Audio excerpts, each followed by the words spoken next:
మంత్రి గారు సార్ గౌరవ సభ్యులు ప్రభాకర్ రెడ్డి గారు చెప్పినట్టు సార్ బాధలన్నీ ఆయనే చెప్పిండు. మళ్ళా లాస్ట్ కూర్చుంటా ఏదో కాంగ్రెస్ పార్టీ ప్రభుత్వం వస్తే చేస్తలేదు అంటుండు. ఆయనే చెప్పిండు అధ్యక్ష, చుట్టూ కాలువలు తీసిండ్రు, గజ్వేలు సిద్దిపేట సిరిసిల్ల కడుపు నిండింది, నాది మాత్రం దుబ్బాకలు ఏం లేదన్నాడు. వారే ఎంపీగా ఉండే, మరి ఎందుకు ఆ దుబ్బాక మీద చిన్న చూపు చూసిండ్రో వారికి అది తెలవాలి.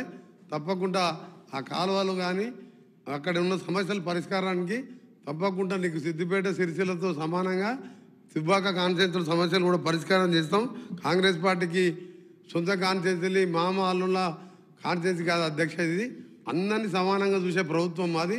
తప్పకుండా అన్నగారు చెప్పిన సమస్యలన్నీ కూడా నోట్ చేసుకున్నాం, సంబంధిత ఇరిగేషన్ శాఖ మంత్రికి పంపిస్తాం. గౌరవ సభ్యులు రామదాస్ నాయక్ గారు. సభకు నమస్కారం. సభాధ్యక్షులు పెద్దలు